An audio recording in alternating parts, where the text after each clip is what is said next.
Mamlaka ya Kudhibiti na Kupambana na Dawa za Kulevya kwa kushirikiana na TFS, Kamati ya Ulinzi na Usalama ya Mkoa ikiongozwa na Mkuu wa Mkoa wa Tabora, tulifanya operation katika pori la Igombe River lililopo katika wilaya ya Uyui pamoja na Nyahua lililopo katika wilaya ya Sikonge. Katika operation hiyo ilikuwa ni maalum kwa ajili ya kuteketeza na kubaini mashamba ya bangi yaliyopo katikati ya pori hizo baada ya kupata taarifa za kiintelijensia kuhusiana na uzalishaji wa dawa za kulevya katika mkoa wa Tabora. Katika operation hiyo tulikamata gunia 133 zilizokuwa ndani ya pori hilo, mapori haya mawili ambayo tulifanya operation. Lakini pia tuliteketeza ekari 68 za mashamba ya bangi zilizokuwa zimelimwa katikati ya mapori hayo na kukamata watu 7 kuhusiana na uhalifu huo. Katika operation hii ni mojawapo ya operation maalum tunazozifanya nchi nzima ili kuhakikisha kwamba tunateketeza dawa za kulevya zinazozalishwa hapa nchini. Sasa hivi tupo kwenye kampeni maalum ya kuhakikisha kwamba tunateketeza dawa za kulevya zinazozalishwa hapa nchini baada ya dawa zile za viwandani kupungua hapa nchini. Hivyo tunaishukuru sana uongozi wa mkoa kwa kutupa support na kuhakikisha kwamba tunafanya hizo operation kwa pamoja. Lakini tunamshukuru sana Mheshimiwa Rais kwa kuanzisha kanda ya Magharibi, ambapo kanda hii imewekwa katika mkoa wa Tabora. Kanda hii imeanza kuonyesha mafanikio baada ya kuanza kubaini sasa dawa za kulevya zinazolimwa katikati ya pori za taifa zilizopo katika mkoa wa Tabora.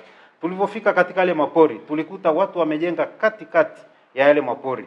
Unakuta nyumba ipo hapo, ana shamba lake la bangi. Amejenga nyumba pale, ana shamba lake la bangi. Lakini uharibifu wa ukataji miti na ufugaji unaofanyika ndani ya hizo hifadhi ni jambo ambalo linatakiwa tuliweze kulifanyia kazi, na uongozi wa mkuu wa mkoa uendelee kulifanyia kazi ili kuhakikisha kwamba uhalifu huu unaofanywa katikati ya mapori haya unaharibu mazingira yetu, lakini pia unazalisha dawa za kulevya ambazo zinaharibu pia afya za Watanzania wetu. Na sisi Mamlaka ya Kudhibiti na Kupambana na Dawa za Kulevya hatutakubali uhalifu huu uendelee.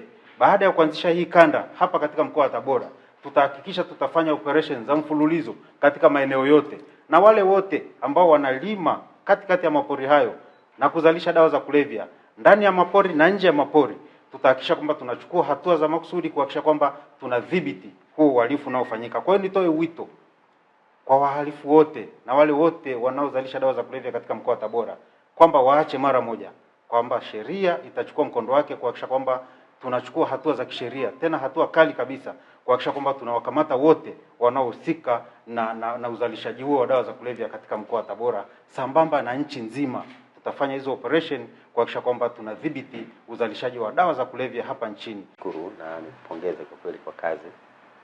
Nilikuwa na kuona jana tukazungumza na kuangalia ulivyovaa buti, lakini na time unayorudi kutoka polini.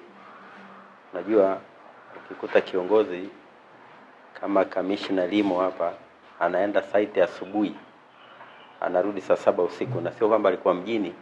Nyumba inajengwa, nyumba ya kawaida slope, inawekewa dari kama hii ceiling board. Sasa ile ni atope, alafu wametoboa hapo, wamepanga magunia huko ndani huko, alafu huko wameziba na tope. Sasa sijajua kamishna mlijuaje? Mimi nimeona wakiwa wanayachomoa hayo anayosema magunia 100 hayakuwa yameanikwa hapo, yalikuwa yamewekwa kwa namna hiyo. Kwa hiyo maana yake intelligence yako uliyoitumia kikweli ni ya hali ya juu, na tukupongeze sana. Kwa TFS hamuhitaji kukaa ofisini hapa. Kawekeni nyinyi makamanda, ni askari, mmeenda mafunzo ya kutosha. Kawekeni camp huko. Hatusikute tena kwamba tuje tukute kamishna anatoka Dar es Salaam au Dodoma kuja kuingia porini kupambana na wahalifu wa limabangi.